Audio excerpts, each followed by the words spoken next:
ਵਾਹਿਗੁਰੂ ਜੀ ਕਾ ਖਾਲਸਾ ਵਾਹਿਗੁਰੂ ਜੀ ਕੀ ਫਤਿਹ। ਇਕਬਾਣੀ ਚੈਨਲ ਵੇਖਣ ਵਾਲੇ ਸਾਰੇ ਦਰਸ਼ਕਾਂ ਦਾ ਸਵਾਗਤ ਹੈ। ਤੇ ਦਰਸ਼ਕੋ, ਅੱਜ ਦਿਨ ਹੈ ਸ਼ਨੀਵਾਰ ਦਾ। ਇਕਬਾਣੀ ਚੈਨਲ ਦੇ ਰਾਹੀਂ ਆਪਾਂ ਇਹ ਪਹਿਲ ਕਰਦੇ ਹੁੰਦੇ ਹਾਂ ਕਿ ਕੁਝ ਜ਼ਰੂਰੀ ਵਿਚਾਰ ਜਾਂ ਵੱਖ-ਵੱਖ ਸ਼ਖਸੀਅਤਾਂ ਦੇ ਵਿਚਾਰ ਜਾਂ ਸਮੇਂ-ਸਮੇਂ ਤੇ ਜ਼ਰੂਰੀ ਗੱਲਾਂ ਬਾਤਾਂ ਇਕਬਾਣੀ ਚੈਨਲ ਦੇ ਰਾਹੀਂ ਆਪਾਂ ਤੁਹਾਡੇ ਨਾਲ ਜ਼ਰੂਰ ਸਾਂਝੀਆਂ ਕਰਦੇ ਹੁੰਦੇ ਹਾਂ। ਤਾਂ ਉੱਥੇ ਇਕਬਾਣੀ ਚੈਨਲ ਦੇ ਵੱਲੋਂ ਇਹ ਕੋਸ਼ਿਸ਼ ਕੀਤੀ ਜਾ ਰਹੀ ਹੈ ਕਿ ਹੁਣ ਇਸ ਸਮੇਂ ਦੀ ਜੋ ਮੌਜੂਦਾ ਅਸੀਂ ਜਿਸ ਸਮਾਜ ਦੇ ਵਿੱਚ ਵਿਚਰ ਰਹੇ ਹਾਂ, ਕਿਸ ਤਰ੍ਹਾਂ ਦੇ ਨਾਲ ਇਸ ਸਮਾਜ ਦੇ ਵਿੱਚ ਬਦਲਾਅ ਆਏ ਨੇ, ਇਹਨਾਂ ਬਦਲਾਵਾਂ ਦੇ ਉੱਤੇ ਵੀ ਗੱਲਬਾਤ ਜ਼ਰੂਰ ਕੀਤੀ ਜਾਵੇ ਔਰ ਤੁਹਾਡੇ ਸਾਰਿਆਂ ਦੇ ਸੁਝਾਅ ਵੀ ਜ਼ਰੂਰ ਲਏ ਜਾਣਗੇ। ਔਰ ਮੈਂ ਚਾਹਾਂਗੀ ਕਿ ਸਾਰੇ ਜਲਦ ਤੋਂ ਜਲਦ ਸਾਡੇ ਇਕਬਾਣੀ ਚੈਨਲ ਦਾ ਪਰਿਵਾਰ ਹੀ ਹੈ। ਬਹੁਤ ਕੁਝ ਸਿੱਖਣ ਨੂੰ ਮਿਲਿਆ ਤੁਹਾਡੇ ਸਾਰਿਆਂ ਦੇ ਕੋਲੋਂ, ਬਹੁਤ ਕੁਝ ਜਾਣਿਆ, ਬਹੁਤ ਸਾਰਾ ਸਪੋਰਟ, ਬਹੁਤ ਸਾਰਾ ਪਿਆਰ ਜਿਹੜਾ ਇਕਬਾਣੀ ਚੈਨਲ ਨੂੰ ਦਿੱਤਾ ਗਿਆ ਤੁਹਾਡੇ ਸਭ ਦੇ ਰਾਹੀਂ। ਤਾਂ ਅੱਜ ਆਪਾਂ ਜਿਹੜੀ ਗੱਲ ਕਰਨ ਜਾ ਰਹੇ ਹਾਂ ਉਹਦੇ ਵਿੱਚ ਸਾਰਿਆਂ ਦੇ ਸੁਝਾਅ ਬਹੁਤ ਜ਼ਰੂਰੀ ਨੇ। ਸਾਰੇ ਜਾਣੇ ਮੈਂ ਚਾਹਾਂਗੀ ਕਿ ਜਿੰਨੇ ਵੀ ਸਾਡੇ ਦਰਸ਼ਕ ਸਾਡੇ ਨਾਲ ਜੁੜ ਰਹੇ ਨੇ, ਆਪਣੇ ਆਪਣੇ ਸੁਝਾਅ ਜ਼ਰੂਰ ਦਿਓ ਕਿ ਤੁਹਾਡੀ ਸੋਚ ਇਸ ਸਮੇਂ ਦੇ ਲਈ ਕੀ ਕਹਿੰਦੀ ਹੈ। ਜਿੱਦਾਂ ਕਿ ਮੈਂ ਕੈਪਸ਼ਨ ਦੇ ਵਿੱਚ ਵੀ ਲਿਖਿਆ ਹੈ, ਕਿਆ ਹੁਣ ਸਾਡੀ ਜ਼ੁਬਾਨ ਦੀ ਕੀਮਤ ਰਹਿ ਗਈ ਹੈ? ਜੋ ਹੁਣ ਆਪਾਂ ਹੁਣ ਦੇ ਰੀਸੈਂਟ ਇਸ ਜ਼ਮਾਨੇ ਦੀ ਗੱਲ ਕੀਤੀ ਜਾਵੇ ਤਾਂ ਕੀ ਸੋਚ ਹੈ ਇਸ ਚੀਜ਼ ਨੂੰ ਲੈ ਕੇ ਕਿ ਕਿੰਨਾ ਕੁ, ਕਿਉਂਕਿ ਦੇਖੋ ਕਿੰਨਾ ਕੁ ਇਸ ਸਮੇਂ ਸਾਡੇ ਕਿਰਦਾਰ ਤੇ ਸਾਡੀ ਜ਼ੁਬਾਨ ਦੀ ਕਿੰਨੀ ਕੁ ਅਹਿਮੀਅਤ ਸਮਝੀ ਜਾਂਦੀ ਹੈ, ਕਿੰਨੀ ਕੁ ਜਿਹੜੀ ਸਾਡੀ ਅੱਜ ਕੱਲ੍ਹ ਤੁਸੀਂ ਕੀ ਸੋਚਦੇ ਹੋ? ਕਿਆ ਆਪਾਂ ਕਿਸੇ ਦੇ ਕਿਰਦਾਰ ਨੂੰ ਜਾਂ ਉਹਦੀ ਜ਼ੁਬਾਨ ਦੇ ਰਾਹੀਂ ਜੱਜ ਕਰਦੇ ਹਾਂ, ਜਾਂ ਤੁਸੀਂ ਵੀ ਇਸ ਗੱਲ ਨੂੰ ਹੀ ਸੋਚਦੇ ਹੋ ਕਿ ਅੱਜ ਕੱਲ੍ਹ ਕਿਸੇ ਦੀ ਵੀ ਜੱਜਮੈਂਟ, ਉਹਦੀ ਸੋਚ ਦੀ ਜੱਜਮੈਂਟ ਉਹਦੇ ਕੱਪੜਿਆਂ ਤੋਂ ਕਰ ਲਈ ਜਾਂਦੀ ਹੈ ਕਿਉਂਕਿ ਜ਼ਮਾਨਾ ਬਦਲ ਰਿਹਾ ਹੈ। ਪਹਿਲਾਂ ਕੀ ਹੁੰਦਾ ਸੀਗਾ ਕਿ ਜਦੋਂ ਆਪਾਂ ਕਿਸੇ ਨੂੰ ਕੋਈ ਜ਼ੁਬਾਨ ਦੇ ਦਿੰਦਾ ਸੀ ਤਾਂ ਹਮੇਸ਼ਾ ਇਹ ਕਿਹਾ ਜਾਂਦਾ ਸੀਗਾ ਕਿ ਹਰ ਇੱਕ ਇਨਸਾਨ ਆਪਣੀ ਇੱਕ ਪੂਰੀ ਜ਼ਿੰਦਗੀ ਲਗਾ ਦਿੰਦਾ ਸੀ ਕਿ ਅਗਰ ਮੈਂ ਕਿਸੇ ਨੂੰ ਕੋਈ ਜ਼ੁਬਾਨ ਦਿੱਤੀ ਆ ਤਾਂ ਮੈਂ ਜ਼ੁਬਾਨ ਦੇ ਉੱਤੇ ਖੜਾ ਰਵਾਂ। ਇਹ ਕੋਸ਼ਿਸ਼ ਕੀਤੀ ਜਾਂਦੀ ਸੀ। ਲੇਕਿਨ ਜਿਹੜਾ ਅੱਜ ਦਾ ਜ਼ਮਾਨਾ ਹੈ ਇਹਦੇ ਵਿੱਚ ਨਾ ਤਾਂ ਕੋਈ ਕਿਰਦਾਰ ਦੀ ਇੰਨੀ ਅਹਿਮੀਅਤ ਰਹੀ ਹੈ ਤੇ ਨਾ ਤੁਹਾਡੇ ਸੁਭਾਅ ਦੀ, ਨਾ ਤੁਹਾਡੀ ਸੀਰਤ ਦੀ ਤੇ ਨਾ ਤੁਹਾਡੀ ਸੋਚ ਦੀ। ਜੇਕਰ ਅਹਿਮੀਅਤ ਰਹਿ ਗਈ ਹੈ, ਜੇਕਰ ਇਸ ਜ਼ਮਾਨੇ ਦੇ ਵਿੱਚ ਕੁਝ ਰਹਿ ਗਿਆ ਤਾਂ ਉਹ ਹੈ ਸਿਰਫ ਤੇ ਸਿਰਫ ਦਿਖਾਵਾ। ਜ਼ੁਬਾਨ ਦੀ ਕੀਮਤ ਨਹੀਂ ਰਹੀ। ਅੱਜ ਕੱਲ੍ਹ ਜ਼ਮਾਨਾ ਇਹ ਆ ਗਿਆ ਕਿ ਤੁਸੀਂ ਕਿਸੇ ਤੇ ਯਕੀਨ ਨਹੀਂ ਕਰ ਪਾਉਂਦੇ ਕਿਉਂਕਿ ਸਾਡੀ ਸੋਚ ਵੀ ਸ਼ਾਇਦ ਇਹੀ ਹੋ ਗਈ ਹੈ। ਪਹਿਲਾਂ ਕੀ ਹੁੰਦਾ ਸੀ, ਆਪਾਂ ਕਿਸੇ ਦੁਕਾਨ ਦੇ ਉੱਤੇ ਜਾਂਦੇ ਸੀ, ਕਿਸੇ ਦੇ ਨਾਲ ਸਾਡੇ ਬਜ਼ੁਰਗ ਪੀੜ੍ਹੀਆਂ ਤੋਂ ਉਸ ਦੁਕਾਨ ਤੇ ਜਾਂਦੇ ਸਨ ਤਾਂ ਸਿਰਫ ਤੇ ਸਿਰਫ ਕੀ ਹੁੰਦਾ ਸੀ, ਉਦੋਂ ਲਿਖਤੀ ਰੂਪ ਕੋਈ ਨਹੀਂ ਸੀ ਹੁੰਦਾ, ਸਿਰਫ ਜ਼ੁਬਾਨਾਂ ਦੇ ਉੱਤੇ ਸੌਦੇ ਲਏ ਜਾਂਦੇ ਸੀ। ਕਿੰਨਾ ਕੁਛ ਅਸੀਂ ਦੁਕਾਨਾਂ ਤੋਂ ਲੈ ਕੇ ਆਉਂਦੇ ਸੀ ਸਿਰਫ ਇੱਕ ਜ਼ੁਬਾਨ ਦੇ ਉੱਤੇ। ਤੇ ਅੱਜ ਕੱਲ੍ਹ ਉਸੇ ਦੁਕਾਨ ਦੇ ਉੱਪਰ ਜਾਓ ਤਾਂ ਇਹ ਲਿਖਿਆ ਹੁੰਦਾ ਕਿ ਇੱਥੇ ਉਧਾਰ ਬੰਦ ਹੈ। ਇਹ ਨਹੀਂ ਕਿ ਉਹ ਵਪਾਰੀ ਘਾਟੇ ਦੇ ਵਿੱਚ ਜਾ ਰਿਹਾ, ਸਿਰਫ ਇਹ ਕਿ ਹੁਣ ਦਾ ਜ਼ਮਾਨਾ ਇਹ ਹੈ ਕਿ ਜ਼ੁਬਾਨ ਦੇ ਸੌਦੇ, ਜ਼ੁਬਾਨ ਦੇ ਉੱਤੇ ਕੋਈ ਨਹੀਂ ਖੜਾ ਹੁੰਦਾ। ਕਿਉਂਕਿ ਦੇਖੋ ਜੇਕਰ ਗੱਲ ਕੀਤੀ ਜਾਵੇ, ਅਸੀਂ ਅਕਸਰ ਇਹ ਹੁੰਦਾ ਸੀ, ਅੱਜ ਕੱਲ੍ਹ ਤਾਂ ਵੈਸੇ ਜ਼ਰੂਰੀ ਵੀ ਹੈ ਕਿ ਹੁਣ ਦੀ ਪੀੜ੍ਹੀ ਦੇ ਦੌਰਾਨ ਬੱਚਿਆਂ ਦੀ ਸੋਚ ਨੂੰ ਲੈ ਕੇ ਤੁਰਨਾ ਚਾਹੀਦਾ ਸੀ। ਲੇਕਿਨ ਇੱਕ ਜ਼ਮਾਨਾ ਇਹ ਵੀ ਸੀ ਜਦੋਂ ਸਾਡੇ ਮਾਂ-ਬਾਪ ਸਾਡੇ ਧੀਆਂ ਪੁੱਤਾਂ ਦੇ ਰਿਸ਼ਤਿਆਂ ਨੂੰ ਤੈਅ ਕਰਦੇ ਸੀ ਤਾਂ ਉਹਦੇ ਵਿੱਚ ਕੀ ਹੁੰਦਾ ਸੀ ਕਿ ਜਦੋਂ ਜ਼ੁਬਾਨ ਦੇ ਦਿੱਤੀ ਜਾਂਦੀ ਸੀ ਨਾ ਤਾਂ ਬੱਚੇ ਵੀ ਆਪਣੇ ਮਾਪਿਆਂ ਦੀ ਜ਼ੁਬਾਨ ਦੀ ਕਦਰ ਕਰਦੇ ਸੀ। ਲੇਕਿਨ ਅੱਜ ਜ਼ਮਾਨਾ ਕੀ ਹੈ, ਬੱਚਿਆਂ ਦੇ ਲਈ ਵੀ ਕੋਈ ਮਾਂ-ਬਾਪ ਦੀ ਜ਼ੁਬਾਨ ਦੀ ਜ਼ਿਆਦਾ ਇੰਪੋਰਟੈਂਸ ਨਹੀਂ ਰਹਿ ਗਈ ਹੈ। ਇਸ ਕਰਕੇ ਸ਼ਾਇਦ ਅਸੀਂ ਦੁਖੀ ਵੀ ਹਾਂ। ਇਸ ਕਰਕੇ ਕਿਸੇ ਨਾ ਕਿਸੇ ਕਾਰਨਾਂ ਦੇ ਕਰਕੇ, ਇਹਨਾਂ ਕਾਰਨਾਂ ਦੇ ਕਰਕੇ ਅਸੀਂ ਦੁਖੀ ਹਾਂ। ਜਿੱਦਾਂ ਕਿ ਮੈਂ ਗੱਲ ਕੀਤੀ ਸੀ ਕਿ ਪਹਿਲਾਂ ਇੱਕ ਜੇਕਰ ਮੈਂ ਗੱਲ ਸਾਂਝੀ ਕਰਾਂ, ਆਪਣਾ ਹੀ ਇੱਕ ਵਾਕਿਆ ਸਾਂਝੀ ਕਰਾਂ, ਜ਼ਰੂਰੀ ਨਹੀਂ ਹੈ ਕਿ ਉਹ ਮੇਰੇ ਨਾਲ ਹੀ ਗੱਲ ਹੋਈ ਹੋਵੇ। ਬਹੁਤ ਸਾਰੇ ਸਾਡੇ ਇਹੋ ਜਿਹੇ ਸਾਡੇ ਇਕਬਾਣੀ ਚੈਨਲ ਦਾ ਪਰਿਵਾਰ ਹੈ। ਜਦੋਂ ਸਾਡੇ ਦਾਦਾ ਜੀ ਹੋਣੀ ਸੀ, ਉਹ ਇੱਕ ਦੁਕਾਨ ਦੇ ਉੱਤੇ ਜਾਂਦੇ ਹੁੰਦੇ ਸੀ ਕਿਉਂਕਿ ਦੇਖੋ ਸੁਨਿਆਰਿਆਂ ਦੇ ਆਪਾਂ ਜਾਂਦੇ ਹੁੰਦੇ ਸੀਗੇ ਤੇ ਸੁਨਿਆਰਿਆਂ ਦੇ ਨਾਲ ਆਪਣੇ ਘਰਾਂ ਦੇ ਵਿੱਚ ਵਿਆਹ ਹੁੰਦੇ ਸੀ, ਕੁਛ ਵੀ ਹੋਣਾ ਤਾਂ ਇੱਕ ਸੁਨਿਆਰੇ ਦੇ ਕੋਲ ਜਾਣਾ, ਉੱਥੇ ਕੀ ਹੁੰਦਾ ਸੀ ਕਿ ਉਸ ਸੁਨਿਆਰੇ ਨੂੰ ਵੀ ਸਾਡੇ ਤੇ ਟਰਸਟ ਹੁੰਦਾ ਸੀਗਾ ਔਰ ਸਾਨੂੰ ਉਸ ਸੁਨਿਆਰੇ ਤੇ ਟਰਸਟ ਹੁੰਦਾ ਸੀਗਾ। ਤਾਂ ਉਹਦੇ ਵਿੱਚ ਕੀ ਹੁੰਦਾ ਕਿ ਜਿੱਦਾਂ ਦਾਦਾ ਜੀ ਦੀ ਡੈਥ ਹੋ ਗਈ ਤਾਂ ਪਹਿਲਾਂ ਅਸੀਂ ਉਸ ਸੁਨਿਆਰੇ ਕੋਲ ਜਾਂਦੇ ਸੀ। ਫਿਰ ਇੱਕ ਦਿਨ ਮੈਂ ਉਸ ਸੁਨਿਆਰੇ ਦੇ ਕੋਲ ਗਈ ਔਰ ਉਹਨੂੰ ਕਿਹਾ ਕਿ ਅਸੀਂ ਨਾ ਫਲਾਣੇ ਦੇ ਘਰੋਂ ਹੈਗੇ ਆ, ਉਹ ਮਤਲਬ ਕਿ ਸਾਡੇ ਬਾਪੂ ਜੀ ਇੱਥੇ ਆਉਂਦੇ ਹੁੰਦੇ ਸੀਗੇ। ਤਾਂ ਉਹ ਸੁਨਿਆਰੇ ਨੇ ਬੜਾ ਹੱਸ ਕੇ ਗੱਲ ਕਹੀ ਕਿ ਕਮਲੀਏ ਤੇਰੇ ਵਿਆਹਾਂ ਦਾ ਸੋਨਾ, ਮੈਂ ਉਹਨਾਂ ਨੂੰ ਕਿਹਾ ਕਿ ਸਾਡੇ ਵਿਆਹ ਦਾ ਸੋਨਾ ਜਿਹੜਾ ਇੱਥੋਂ ਗਿਆ ਸੀਗਾ, ਤੇ ਉਹਨੇ ਕਿਹਾ ਤੇਰੇ ਵਿਆਹ ਦਾ ਸੋਨਾ ਨਹੀਂ ਧੀਏ, ਤੇਰੀਆਂ ਤਾਂ ਭੂਆ ਹੋਣਾ ਦੇ ਵਿਆਹ ਦਾ ਸੋਨਾ ਵੀ ਇੱਥੋਂ ਗਿਆ ਸੀਗਾ। ਕਿਉਂਕਿ ਉਸ ਸਮੇਂ ਸਾਰੇ ਸੌਦੇ ਜਿਹੜੇ ਜ਼ੁਬਾਨਾਂ ਤੇ ਹੁੰਦੇ ਸੀਗੇ। ਕੋਈ ਕੋਰਟ ਕਚਹਿਰੀਆਂ ਦੇ ਵਿੱਚ ਜਾ ਕੇ ਰਜਿਸਟਰੀਆਂ ਨਹੀਂ ਹੁੰਦੀਆਂ ਸੀ, ਕੋਈ ਕੋਰਟ ਕਚਹਿਰੀਆਂ ਦੇ ਵਿੱਚ ਜਾ ਕੇ ਭੈਣਾਂ ਭਰਾਵਾਂ ਦੀਆਂ ਲਿਖਤਾਂ ਨਹੀਂ ਹੁੰਦੀਆਂ ਸੀ ਜੇਕਰ ਅੱਜ ਕੱਲ੍ਹ ਕੀਤੀ ਜਾਵੇ। ਤਾਂ ਅੱਜ ਭੈਣ ਭਰਾ ਜਿਹੜਾ ਖੂਨ ਆ ਉਹ ਪਾਣੀ ਬਣ ਚੁੱਕਿਆ। ਅੱਜ ਜੇਕਰ ਅਸੀਂ ਜ਼ਮੀਨਾਂ ਦੀ ਗੱਲ ਕੀਤੀ ਜਾਵੇ ਤਾਂ ਭੈਣ ਭਰਾ ਆਮੋ ਸਾਹਮਣੇ ਖੜੇ ਨੇ ਕਚਹਿਰੀਆਂ ਦੇ ਵਿੱਚ। ਪਹਿਲਾਂ ਇੱਕ ਸਮਾਂ ਇਹ ਹੁੰਦਾ ਸੀਗਾ ਕਿ ਇੱਕ ਭੈਣ ਕਹਿੰਦੀ ਹੁੰਦੀ ਸੀਗੀ ਕਿ ਜਦੋਂ ਕਿਸੇ ਨੇ ਪੇਕਿਆਂ ਤੋਂ ਆਉਣਾ ਤਾਂ ਇੱਕ ਕਹਾਵਤ ਬਣੀ ਹੁੰਦੀ ਸੀ ਕਿ ਆਪਣੇ ਪੇਕਿਓਂ ਆਏ ਆਂਢੀ ਗੁਆਂਢੀ ਜਾਂ ਪਿੰਡ ਦੇ ਕਿਸੇ ਵੀ ਪੱਤੀ ਦੇ ਨੇ ਕਿਸੇ ਨੇ ਘਰੇ ਆ ਜਾਣਾ, ਕੁੜੀ ਦੇ ਸਹੁਰੀ ਆ ਜਾਣਾ, ਤਾਂ ਉਹਨੇ ਕਹਿਣਾ ਕਿ ਮੈਂ ਤਾਂ ਇਹਨੂੰ ਪੂਰਾ ਖਾਤਰਦਾਰੀ ਕਰਕੇ ਭੇਜੂੰਗੀ, ਪਿੰਡ ਦਾ ਤਾਂ ਕੁੱਤਾ ਨਹੀਂ ਮਾਣ ਹੁੰਦਾ। ਇਹ ਇੱਕ ਕਹਾਵਤ ਬਣੀ ਹੁੰਦੀ ਸੀ। ਪਰ ਜੇਕਰ ਅੱਜ ਤੁਸੀਂ ਗੱਲ ਕੀਤੀ ਜਾਵੇ, ਅੱਜ ਕੱਲ੍ਹ ਭੈਣਾਂ ਭਰਾ ਰਿਸ਼ਤੇ ਸਾਰੇ ਹੀ ਉਨਾ ਚਿਰ ਹੀ ਤੁਹਾਡੇ ਨਾਲ ਵਰਤਦੇ ਨੇ, ਉਨਾ ਚਿਰ ਹੀ ਤੁਹਾਡੇ ਨਾਲ ਖੜੇ ਹੋਏ ਨੇ ਜਿੰਨਾ ਚਿਰ ਉਹਨਾਂ ਨੂੰ ਤੁਹਾਡੇ ਤਾਈਂ ਕੋਈ ਜ਼ਰੂਰਤ ਹੈ। ਕਿਉਂਕਿ ਅਕਸਰ ਕਹਾਵਤ ਬਣੀ ਹੋਈ ਨਾ, ਉਹ ਵੀ ਇੱਕ ਦਿਨ ਹੁੰਦੇ ਸੀ ਜਦੋਂ ਘਰ ਕੱਚੇ ਸੀ ਤੇ ਰਿਸ਼ਤੇ ਪੱਕੇ ਸੀ। ਇਹ ਐਵੇਂ ਹੀ ਨਹੀਂ ਬਣੀ। ਅੱਗੇ ਕੀ ਹੁੰਦਾ ਸੀਗਾ, ਪੁਰਾਣੇ ਬਜ਼ੁਰਗ ਕੀ ਕਰਦੇ ਹੁੰਦੇ ਸੀ, ਬਲਦ ਖਰੀਦਣ ਜਾਂਦੇ ਹੁੰਦੇ ਸੀ। ਬਲਦ ਖਰੀਦਣ ਗਏ ਆਪਣੇ ਧੀਆਂ ਪੁੱਤਾਂ ਦੇ ਜਿਹੜੇ ਰਿਸ਼ਤੇ ਆ ਉਹ ਤੈਅ ਕਰ ਆਉਂਦੇ ਹੁੰਦੇ ਸੀ ਉਹਨਾਂ ਘਰਾਂ ਦੇ ਵਿੱਚ ਜਿੱਥੇ ਉਹ ਬਲਦ ਖਰੀਦਣ ਜਾਂਦੇ ਸੀ। ਤੇ ਉੱਪਰੋਂ ਧੀਆਂ ਪੁੱਤਾਂ ਦੀ ਵੀ ਇੰਨੀ ਜ਼ਰੂਰਤ ਨਹੀਂ ਹੁੰਦੀ ਸੀ ਕਿ ਅਸੀਂ ਮਤਲਬ ਸਾਡੇ ਪੇਰੈਂਟਸ ਦੱਸਦੇ ਨੇ ਇਹ, ਔਰ ਕਿਉਂਕਿ ਸਾਡੇ ਮਾਂ ਪਿਓ ਨੇ ਦੱਸਿਆ ਸਾਨੂੰ ਕਿ ਸਾਡੀ ਇੰਨੀ ਹਿੰਮਤ ਨਹੀਂ ਸੀ ਹੁੰਦੀ ਕਿ ਅਸੀਂ ਮੂਹਰੋਂ ਇਹ ਗੱਲ ਆਖੀਏ ਕਿ ਨਹੀਂ ਸਾਨੂੰ ਇਹ ਚੀਜ਼ ਕੋਈ ਵੀ ਚੀਜ਼ ਮਨਜ਼ੂਰ ਨਹੀਂ ਆ। ਤੇ ਦੂਜੀ ਗੱਲ ਇਹ ਕਿ ਨਾ ਹੀ ਬੱਚੇ ਆਪਣੇ ਮਾਂ-ਬਾਪ ਦੇ ਸਾਹਮਣੇ ਕੋਈ ਬਹੁਤਾ ਬੋਲਦੇ ਹੁੰਦੇ ਸੀਗੇ, ਜਿੱਦਾਂ ਵੀ ਕਹਿਣਾ ਵੀ ਠੀਕ ਹੋਣਾ। ਔਰ ਮਾਂ-ਬਾਪ ਨੇ ਵੀ ਜਿੰਨਾ ਵੀ ਅੱਜ ਤੱਕ ਕੀਤਾ ਠੀਕ ਹੀ ਕੀਤਾ। ਸਾਡੇ ਮਾਂ-ਬਾਪ ਨੇ ਵੀ, ਸਾਡੇ ਮਾਂ-ਪਿਓ ਨੇ ਆਪਣੇ ਰਿਸ਼ਤਿਆਂ ਨੂੰ ਅੱਜ ਤੱਕ ਨਿਭਾਉਂਦੇ ਆਏ ਰਹੇ ਨੇ। ਲੇਕਿਨ ਅੱਜ ਜਿਹੜਾ ਬੱਚਾ ਆਪਣੀ ਮਰਜ਼ੀ ਦੇ ਨਾਲ, ਅਸੀਂ ਕਹਿ ਤੇ ਜ਼ਰੂਰ ਰਹੇ ਹਾਂ ਕਿ ਜ਼ਮਾਨੇ ਦੇ ਨਾਲ ਨਾਲ ਚੱਲਣਾ ਚਾਹੀਦਾ, ਹਰ ਇੱਕ ਨੂੰ ਫਰੀਡਮ ਆਪਣੇ ਡਿਸੀਜ਼ਨ ਲੈਣ ਦੀ, ਪਰ ਫਿਰ ਵੀ ਕਿਤੇ ਨਾ ਕਿਤੇ ਅਸੀਂ ਜ਼ੁਬਾਨ 'ਤੇ ਨਹੀਂ ਖੜੇ ਹੁੰਦੇ। ਸਾਡੇ ਮਾਂ-ਬਾਪ ਦੀ ਜ਼ੁਬਾਨ ਦੀ ਬਹੁਤੀ ਕਦਰ ਅੱਜ ਦੇ ਬੱਚੇ ਨਹੀਂ ਕਰਦੇ। ਇਸ ਕਰਕੇ ਜਿਹੜਾ ਅਸੀਂ ਦੁੱਖ ਵੀ ਜ਼ਰੂਰ ਪਾ ਰਹੇ ਹਾਂ। ਤੇ ਬਹੁਤ ਜ਼ਿਆਦਾ ਜ਼ਰੂਰੀ ਹੈ ਇਸ ਸਮੇਂ ਵੀ ਸਾਨੂੰ ਉਹਨਾਂ ਚੀਜ਼ਾਂ ਨੂੰ ਨਾਲ ਲੈ ਕੇ ਚੱਲਣਾ ਕਿ ਕਿੰਨਾ ਜ਼ਰੂਰੀ ਸੀ ਕਿ ਸਾਡੇ ਮਾਂ-ਬਾਪ ਦੇ ਨੇ ਜੋ ਸਮਾਂ ਦੇਖਿਆ ਉਹ ਸ਼ਾਇਦ ਈਜ਼ੀ ਸੀ, ਸੌਖਾ ਸੀ। ਟੈਕਨੋਲੋਜੀ ਤੇ ਬਹੁਤ ਵੱਧ ਗਈ ਹੋਈ ਆ, ਸਾਡਾ ਜਿਹੜਾ ਦੇਖਿਆ ਜਾਵੇ ਤਰੱਕੀ ਤੇ ਦਿਨੋਂ ਦਿਨ ਹੋ ਰਹੀ ਹੈ, ਲੇਕਿਨ ਕਿਤੇ ਨਾ ਕਿਤੇ ਆਪਣੇ ਸੋਚ ਦੇ ਮੁਤਾਬਿਕ ਜੋ ਚੀਜ਼ਾਂ ਅਸੀਂ ਪਿੱਛੇ ਛੱਡਦੇ ਆਏ ਹਾਂ ਉਹ ਸ਼ਾਇਦ ਨਾ ਹੀ ਛੱਡਦੇ।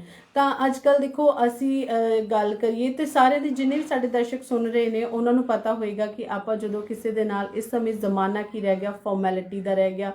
ਹਰ ਇੱਕ ਚੀਜ਼, ਘਰ ਤੋਂ ਲੈ ਕੇ ਕੱਪੜਿਆਂ ਤੋਂ ਲੈ ਕੇ ਤੁਹਾਡੀ ਸੋਚ ਤੋਂ ਲੈ ਕੇ ਤੁਹਾਡੇ ਬੋਲਣ ਤੋਂ ਲੈ ਕੇ ਤੁਸੀਂ ਕਿੱਦਾਂ ਖਾ ਰਹੇ ਹੋ, ਕਿੱਦਾਂ ਬੈਠ ਰਹੇ ਹੋ, ਕਿੱਦਾਂ ਚੱਲ ਰਹੇ ਹੋ, ਹਰ ਇੱਕ ਚੀਜ਼ ਦੇ ਵਿੱਚ ਤੁਹਾਡੇ ਕਿਰਦਾਰ ਦਾ ਕੋਈ ਵੀ ਰੋਲ ਨਹੀਂ ਸਮਝਿਆ ਜਾਂਦਾ।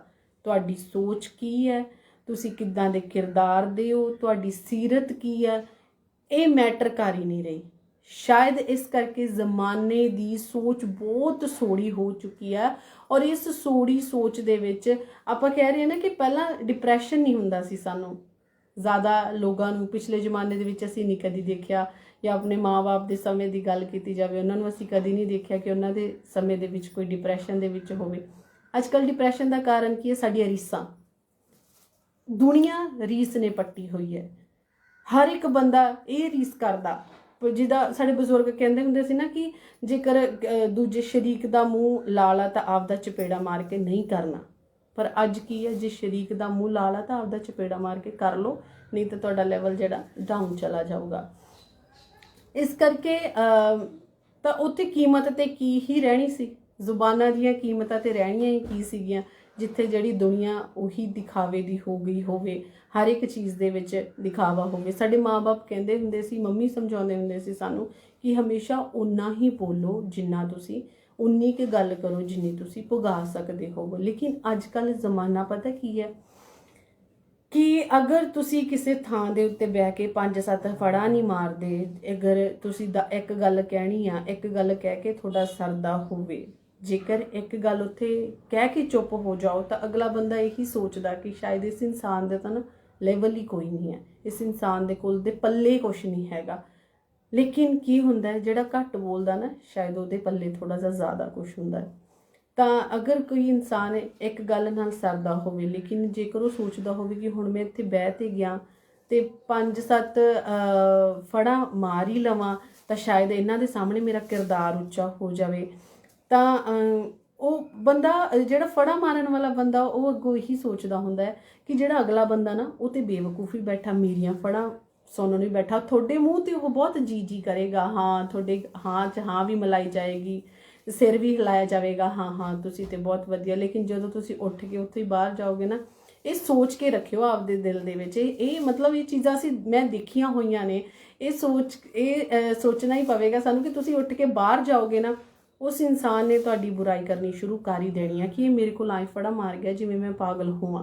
तो इस करके मतलब जुबान की ज़्यादा कीमत रखिए, ना कि ये कि असी जिन्ना ज़्यादा बोलीए, जिन्ना बोलो वधिया बोलो और अपने जुबान दे पक्के रहिए। ये नहीं कि ज़्यादा बोलण नाल असी रिश्तियां नूं ज़्यादा जोड़ सकते हैं। साडे नाल नरिंदर कौर बेदी जी जुड़े ने, पहले पेरेंट्स समझते सी कि रिश्ते निभाने हुंदे हन, पर अज कल असी पैसे नूं प्रायोरिटी देन लगे हाँ। अजकल तां लोग अपने रिश्तियां लई वक्त दी जिम्मेवार असी खुद ही।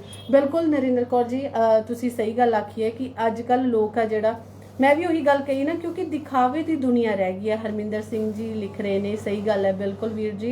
जिहड़े लोग इस गल नूं समझदे ने ना, जिहड़े लोगों ने ये गल्लां महसूस कीतियां ने, जिवें अगर मैं अज तुहाडे नाल ये गल साझी कर रही हाँ तो मैं किते ना किते इस गल नूं ना महसूस किया है, इस दुनिया दे विच विचरदे होए, इस दुनिया दे नाल गलबात करदे होए। क्योंकि देखो सादगी दा जीवन ते गया खत्म हो, तुसी जिन्नी मर्जी कोशिश कर लो सादा जीवन जिउण दी, तुसी कोशिश कर लो कि मैनू नहीं फर्क पैंदा कि कोई मेरे बारे की सोचदा, मैं सादगी दे विच ही रहना। लेकिन अज जमाना पता की है, थोनू मजबूर कर दिता जाएगा, थोनू मजबूर कर दिता जाएगा कि नहीं तुसी इस जमाने दे विच अगर रहना ना तो जमाने दे नाल चलो, नाल सोच दे नाल ना चलो, नाल अपने किरदार नूं उच्चा चुक के ना चलो, क्योंकि तुहानू जज किया जाता तुहाडे कपड़ियां तो, तुहानू तुहाडी सोच देखी जाती है। अगर तुसी 10 बंदियां दे विच खड़े हो के की पता तुहाडा किरदार ज़्यादा उच्चा होवे, की पता तुहाडी सोच उन्हां 10 नाल विच होवे, लेकिन तुहाडी सिंपलिसिटी ज़्यादा होवे, तुहाडे कपड़े सादे होण, तां जिद्दां आपां सोचदे आ ना कि असी गल कीती जावे, जिवें हुण मैं तुहाडे नाल ही गल कर रही हाँ, तो शायद किसी नूं ये लगता हो कि इन्ना आपां भी मेरे च ज़्यादा ना तो कोई कहते हैं ना कि टौर टूर वाली कोई गल है, तो ना ही कोई आदत। बहुत जणियां ने मैनूं कहा भी है कि थोड़ा जिहा अपने आप नूं चेंज करना चाहिए, बंदे नूं जमाने के हिसाब नाल चलना चाहिए।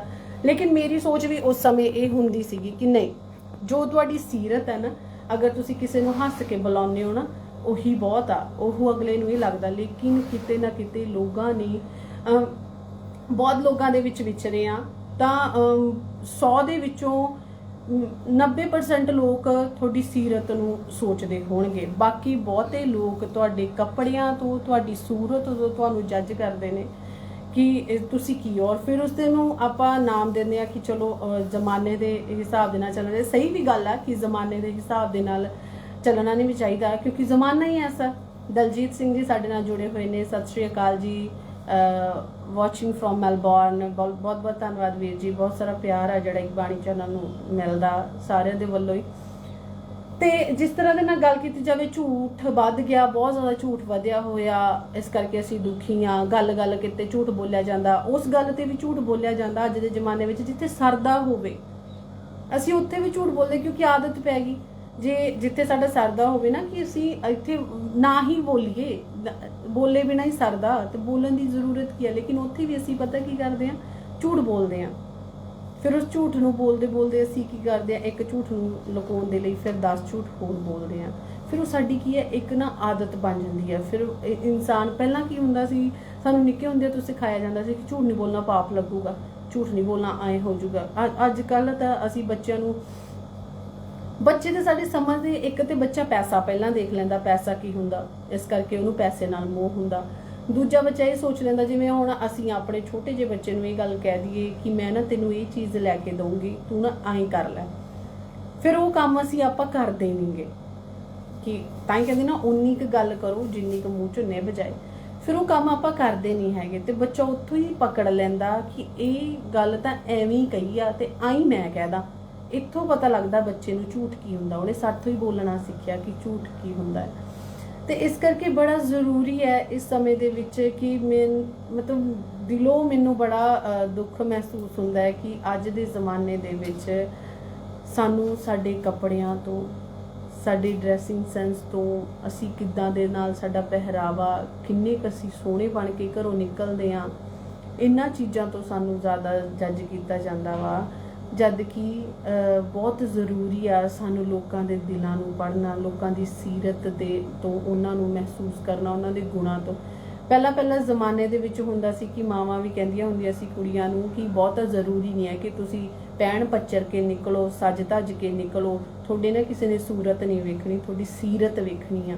ਪਰ ਅੱਜ ਕੱਲ੍ਹ ਤੇ ਲੱਗਦਾ ਕਿ ਪੇਰੈਂਟਸ ਵੀ ਇਹ ਗੱਲ ਕਹਿ ਰਹੇ ਨੇ ਕਿ ਨਹੀਂ, ਮਾਵਾਂ ਵੀ ਇਹ ਗੱਲ ਕਹਿੰਦੀਆਂ ਨੇ ਜ਼ਮਾਨਾ ਬਦਲ ਚੁੱਕਿਆ ਹੈ, ਆਪਣੇ ਆਪ ਨੂੰ ਟਿਪ ਟੌਪ ਕਰੋ, ਆਪਣੇ ਆਪ ਨੂੰ ਵਧੀਆ ਤਰੀਕੇ ਦੇ ਨਾਲ ਦੁਨੀਆਦਾਰੀ ਦੇ ਵਿੱਚ ਢਾਲੋ। ਦੁਨੀਆਦਾਰੀ ਇਹ ਮਜਬੂਰ ਕਰ ਦਿੱਤਾ ਗਿਆ ਹੈ, ਦੁਨੀਆ ਨੇ ਜਿਹੜਾ ਸਾਰਿਆਂ ਨੂੰ ਇੱਕ ਦੂਜੇ ਨੂੰ ਮਜਬੂਰ ਕਰ ਦਿੱਤਾ। ਔਰ ਜ਼ਿਆਦਾ ਦੁਨੀਆ ਤਾਂ ਰੀਸ ਦੀ ਪੱਟੀ ਹੋਈ ਹੈ, ਬਹੁਤਾ ਜ਼ਿਆਦਾ ਕੀ ਹੈ, ਲੋਕ ਜਿਹੜੇ ਨੇ ਉਹ ਰੀਸਾਂ ਦੇ ਹੀ ਇੱਕ ਦੂਜੇ ਤੋਂ ਮੂਹਰੇ ਹੋ ਕੇ ਭਾਵੇਂ ਕਿ ਦੁਖੀ ਹੀ ਹੋਣ, ਭਾਵੇਂ ਜਿੰਨਾ ਸਕੂਨ ਇੱਕ ਸਾਦੇ ਜੀਵਨ ਦੇ ਵਿੱਚ ਆ ਨਾ, ਜਿੰਨਾ ਸਕੂਨ ਤੁਸੀਂ ਆਪਣੇ ਮਨ ਨੂੰ ਸਮਝਾ ਕੇ, ਆਪਣੇ ਦਿਲ ਨੂੰ ਤਸੱਲੀ ਦੇ ਕੇ, ਜਿੰਨਾ ਤੁਹਾਡੇ ਕੋਲ ਹੈ ਉਹਦੇ ਵਿੱਚ ਸਬਰ ਸੰਤੋਖ ਰੱਖ ਕੇ ਜਿੰਨਾ ਸਕੂਨ ਉਹਦੇ ਵਿੱਚ ਆ ਨਾ, ਉਹਨਾਂ ਸਕੂਨ ਤੁਸੀਂ ਇੱਕ ਤਾਂ ਕਿਸੇ ਨੂੰ ਦੇਖ ਕੇ ਝੁਰੋ ਨਾ ਕਿ ਉਹਦੇ ਕੋਲੇ ਬਹੁਤ ਆ ਤੇ ਮੇਰੇ ਕੋਲ ਘੱਟ ਆ, ਤੇ ਇੱਕ ਬਾਹਲੀਆਂ ਚੀਜ਼ਾਂ ਪਾਉਣ ਦੀ ਤਾਂਘ ਨਾ ਰੱਖੋ,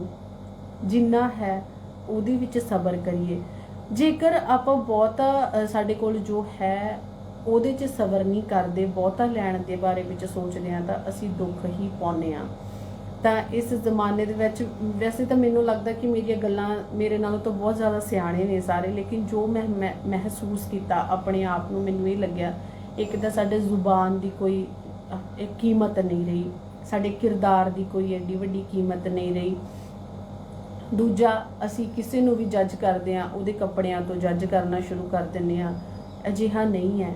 ਕਹਿੰਦੇ ਨੇ ਨਾ ਵੀ ਕਿਸੇ ਵੀ ਅਗਰ ਕੋਈ ਬੰਦ ਕਿਤਾਬ ਪਈ ਆ ਨਾ, ਉਹਨੂੰ ਖੋਲ ਕੇ ਪੜ੍ਹ ਕੇ ਯਤਨ ਕਰਕੇ ਸਮਝਣ ਦੀ ਕੋਸ਼ਿਸ਼ ਕਰੋ ਕਿ ਉਸ ਕਿਤਾਬ ਦੇ ਅੰਦਰ ਹੈ, ਨਾ ਕਿ ਉਸ ਕਿਤਾਬ ਦਾ ਜਿਹੜਾ ਕਵਰ ਆ ਨਾ ਉਹਨੂੰ ਦੇਖ ਕੇ ਜੱਜ ਕਰ ਲਓ ਕਿ ਇਹਦੇ ਅੰਦਰ ਕੀ ਹੋਏਗਾ। ਕਿਸੇ ਵੀ ਕਿਤਾਬ ਨੂੰ ਉਹਦੀ ਜਿਲਦ ਤੋਂ ਨਾ ਜੱਜ ਕਰੋ ਕਿ ਉਹਦੇ ਅੰਦਰ ਕੀ ਹੈ। ਜਿੰਨੀ ਦੇਰ ਤੱਕ ਤੁਸੀਂ ਇੱਦਾਂ ਹੀ ਕੋਈ ਇਨਸਾਨ ਆ, ਹਰ ਇੱਕ ਇਨਸਾਨ ਆ, ਇੱਦਾਂ ਨਹੀਂ ਕਿ ਦੂਰੋਂ ਉਹਦੇ ਕੱਪੜਿਆਂ ਨੂੰ ਦੇਖ ਕੇ ਜਾਂ ਉਹਦਾ ਲਾਈਫ ਸਟਾਈਲ ਦੇਖ ਕੇ ਤੁਸੀਂ ਜੱਜ ਕਰੋ, ਅੰਦਾਜ਼ੇ ਲਗਾ ਲਓ ਕਿ ਇਹ ਇਨਸਾਨ ਕਿਵੇਂ ਦਾ ਹੋਏਗਾ। ਉਸ ਇਨਸਾਨ ਦੇ ਗੁਣਾਂ ਨੂੰ ਪੜ੍ਹਨ ਦੀ ਕੋਸ਼ਿਸ਼ ਕਰੋ। ਅਗਰ ਤੁਹਾਨੂੰ ਕਿਸੇ ਇਨਸਾਨ ਦੇ ਵਿੱਚ ਕੋਈ ਨੈਗੇਟਿਵ ਗੁਣ ਵੀ ਲੱਗਦੇ ਆ, ਤਾਂ ਨੈਗੇਟਿਵ ਚੀਜ਼ਾਂ ਵੀ ਦਿਖਦੀਆਂ ਨੇ, ਤਾਂ ਕੋਸ਼ਿਸ਼ ਕਰੋ ਉਹਨਾਂ ਨੂੰ ਇਗਨੋਰ ਕਰਕੇ ਉਹਦੀਆਂ ਚੰਗਿਆਈਆਂ ਫੜਨ ਦੀ ਕੋਸ਼ਿਸ਼ ਕਰੋ। ਔਰ ਮੇਰੀ ਤਾਂ ਇਹੀ ਸੋਚ ਹੈ ਕਿ ਜ਼ਿੰਦਗੀ ਦੇ ਵਿੱਚ ਭਾਵੇਂ ਥੋੜ੍ਹੀਆਂ ਗੱਲਾਂ ਕਰੋ, ਪਰ ਜਿੰਨੀਆਂ ਵੀ ਕਰੋ ਵਧੀਆ ਕਰੋ, ਆਪਣੀ ਜ਼ੁਬਾਨ 'ਤੇ ਰਿਹਾ ਕਰੋ। ਔਰ ਦੂਜਾ, ਕਿਸੇ ਨੂੰ ਵੀ ਉਹਦੇ ਆਪਾਂ ਨਾ ਲਾਈਫ ਸਟਾਈਲ ਤੋਂ ਤੇ ਨਾ ਹੀ ਇੱਕ ਆਪਾਂ ਕਿਸੇ ਦੀ ਰੀਸ ਕਰੀਏ। ਦੂਜਾ, ਆਪਾਂ ਪਰਮਾਤਮਾ ਵਾਹਿਗੁਰੂ ਦੇ ਭਾਣੇ ਦੇ ਵਿੱਚ ਜਿਹੜਾ ਬੰਦਾ ਰਹਿਣਾ ਸਿੱਖ ਜਾਂਦਾ ਉਹ ਸ਼ਾਇਦ ਜ਼ਿਆਦਾ ਖੁਸ਼ ਰਹਿੰਦਾ। ਸਾਡੇ ਨਾਲ ਅਮਨਵੀਰ ਸਿੰਘ ਜੀ ਜੁੜੇ ਨੇ। ਸਤਿ ਸ਼੍ਰੀ ਅਕਾਲ ਵੀਰ ਜੀ। ਜੀ ਵੀਰ ਜੀ, ਮਤਲਬ ਮੈਂ ਉਹੀ ਗੱਲ ਕੀਤੀ ਹੈ ਸ਼ਾਇਦ ਜੋ ਮੈਂ ਇਸ ਦੁਨੀਆਦਾਰੀ ਦੇ ਵਿੱਚ ਮਹਿਸੂਸ ਕੀਤੀ ਹੈ, ਕਿਉਂਕਿ ਕਿਸੇ ਟਾਈਮ ਆ ਕੇ ਨਾ ਲੋਕਾਂ ਦੀ ਸੋਚ ਤੁਹਾਡੇ ਤੇ ਭਾਰੂ ਪੈਣਾ ਸ਼ੁਰੂ ਹੋ ਜਾਂਦੀ ਹੈ, ਪਰ ਆਪਣੀ ਸੋਚ ਨੂੰ ਇੰਨਾ ਮਜ਼ਬੂਤ ਕਰ ਲਵੋ, ਆਪਣੇ ਕਿਰਦਾਰ ਨੂੰ ਇੰਨਾ ਉੱਚਾ ਕਰ ਲਵੋ ਕਿ ਕਿਸੇ ਦੀ ਸੋਚ ਤੁਹਾਡੇ ਤੇ ਭਾਰੂ ਨਾ ਪਵੇ। ਕਿਉਂਕਿ ਜਦੋਂ ਤੁਹਾਨੂੰ ਕੋਈ ਚੀਜ਼ ਥੋਪ ਕੇ ਕੋਈ ਕੰਮ ਕਰਵਾਇਆ ਜਾਂਦਾ ਨਾ, देखो ਤੁਹਾਡੀ ਆਦਤ ਆ ਜ਼ਿੰਦਗੀ ਦੇ ਵਿੱਚ ਸਿੰਪਲ ਰਹਿਣ ਦੀ, ਤੁਹਾਡੀ ਆਦਤ ਆ ਕਿ ਮੈਂ ਸਾਦਾ ਜੀਵਨ ਜੀਵਾਂ, ਮੈਨੂੰ ਜਿੰਨਾ ਕੁ ਮੇਰੇ ਕੋਲ ਹੈ ਮੈਂ ਉਨੇ ਕੁ ਦੇ ਵਿੱਚ ਖੁਸ਼ ਰਵਾਂ। ਲੇਕਿਨ ਦੁਨੀਆਦਾਰੀ ਤੁਹਾਨੂੰ ਮਜਬੂਰ ਕਰ ਦਿੰਦੀ ਹੈ। ਪਰ ਉਹਦੇ ਵਿੱਚ ਇਹ ਹੈ ਕਿ ਆਪਣੇ ਆਪ ਨੂੰ ਇੰਨਾ ਸਟਰੋਂਗ ਬਣਾ ਲਓ ਕਿ ਲੋਕਾਂ ਦੀ ਪਰਵਾਹ ਬਹੁਤਾ ਨਹੀਂ ਕਰੀਏ। नरेंद्र कौर जी लिख रहे ने, रमन जी मेरे नाल भी ऐसा ही है, फेसबुक ते देखो मैं सच ते लिखदी हाँ पर लोगों नूं सिर्फ झूठ ही पसंद आउंदा है। मैं हर कोई कहंदा है मैडम जी तुसी अजे भी दे हो टिक्का लाउंदे हो, पता नहीं रमन जी असी की करना है। देखो सोना ते सिर ते चुन्नी लैके सोना लगदा है ते मेरा ख्याल नाल सब तो जरूरी उसदे अल्फाज मायने रखते हैं। बिल्कुल देखो जिंदगी दे विच जिहदा जो जी करदा ना उवें उहनूं करना चाहिदा वा, मतलब और जिंदगी ना अपने लिए जियो। इस दुनिया दे उत्ते तुसीं आपे कल्ले ही आए हो ते कल्ले ही जाना। हाँ मतलब इन्नी कोशिश करिया करो कि तुहाडे करके कोई दुखी ना होवे, तुहाडे करके जेकर कोई तुहानूं देख के कोई एवें परेशान होई जांदा, कोई किसी नूं एवें नजायज़ परेशानी आ जांदी है, उहदी सोच नूं तुसीं नहीं बदल सकदे। जिंदगी दे विच इंसान आया, खुद आया, अपने लिए आया। जिहड़े आसे पासे रिश्ते जुड़े ने उहनां नूं निभाओ, लेकिन अपनी जिंदगी नूं दूजिਆਂ ਦੀ सोच दे नाल जकड़ के उहनूं जंजीरां ना पाओ। कहंदे ने इन्ना जरूर है कि देखो जिदा तुसी कहा नरेंद्र कौर जी होना ने कहा कि लोग मैनू ये कहते हैं, लोग मैनू ये कहते साडे ना पुराने बजुर्ग कहते होंदे सीगे कि दाती दे एक दंदे हुंदे ने लेकिन दातरी दा एक दंदा हुंदा लेकिन लोकां दे दो हुंदे आ। तुसी जिस हिसाब नाल तुहानूं लोग कहंदे ने तुसी उवें करना शुरू कर दोगे ना तो फिर लोग कहणगे शायद ये उस टाइम ना पक्का ये रॉन्ग सी, इस करके अज इहनूं असी बदलिया। किसी दे लई तुसी अपने आप नूं क्यों बदलो, किसी दे लई तुसी अपने आप नूं नहीं बदलो।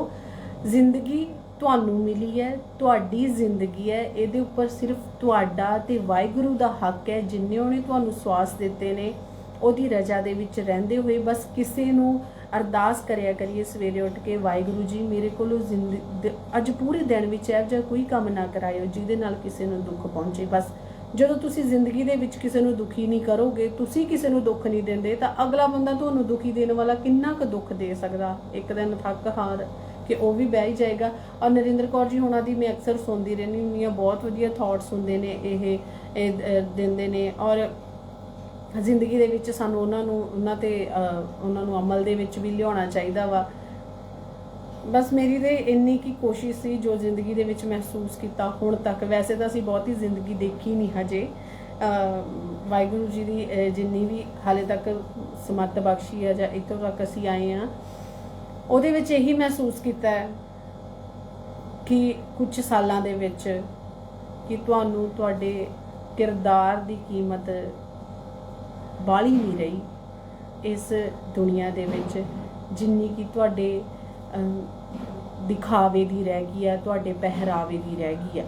पर गलत है, सानू इंसान नूं समझना चाहिए, उहदे गुणां नूं समझना चाहिए। जरूरी नहीं कि असी उहदे पहरावे तो जज करिए कि इंसान किवें दा हो सकता है, ऐसा नहीं हुंदा। इंसान दे गुणां नूं समझिए ते नाल ही जेकर मेरे कोलों कुछ गलत बोलिया गया होवे तां मैं तुहाडे सारिआं दे कोलों माफ़ी मंगदी हां।